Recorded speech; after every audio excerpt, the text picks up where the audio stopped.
lot of things come to mind when you think of the great state of New Jersey. That gentleman right there, Bruce Springsteen, the Jersey Shore, traffic jams at the GW. One thing, though, you may not think of is solar power. But the great Garden State has become a surprising leader in the industry. TerraVerde Capital Management's Richard Bookbinder joins us this morning with a Jersey tale. Richard, thanks for coming on the show this morning.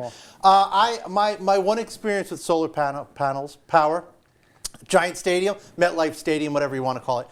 We sit under the solar panels, and the last game of the year, it was pouring rain against the Redskins, bad game, yeah. We stayed dry because of the solar panels. So I'm a big fan of solar power. Explain to me why New Jersey, why solar power?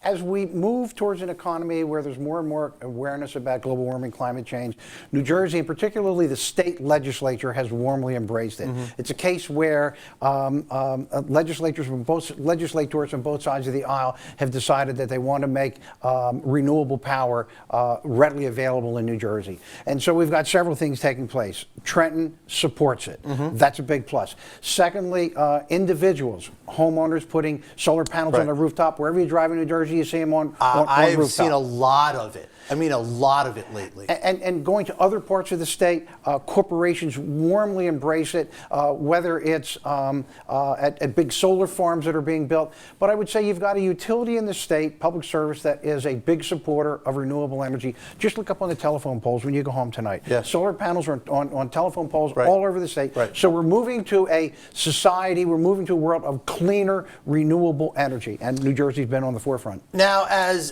residents of the great Garden State, you and I both, this is a good thing, we like this, but this is not a cable access show. This show is going out everywhere. So let's talk about this as a business opportunity, as a business investment.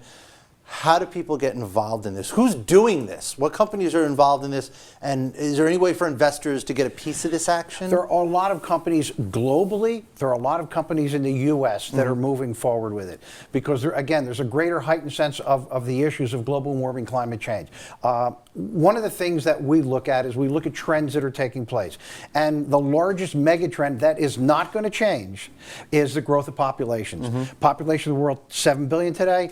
2050 estimates are 9 billion. If we're off by 500 million or so, it doesn't really matter. Where's all the power? Where's everything going to come from? And so we see corporations that are putting up installations, whether in New Jersey, whether it's Federal Express has rooftop installations, whether it is real estate developers that are now moving office buildings as office buildings, but also producing power. So they're power generators. So we see it pretty much across the board. Do we have a sense, one last question, just to put it in perspective, do we have a sense of how much power in New Jersey is now represented by solar? Well, the goal is to get to 20% of renewable power by the year 2020, and we've seen over 30 states today adopting renewable portfolio standards to move in the direction of greater use. And for investors, it's a tremendous opportunity to make sense because this is not going to change overnight. This is a long-term development. All right, New Jersey, born to sun, Richard. You like that? Just came on, born to sun. Thanks for coming in today. Really appreciate it. Thanks, Paul.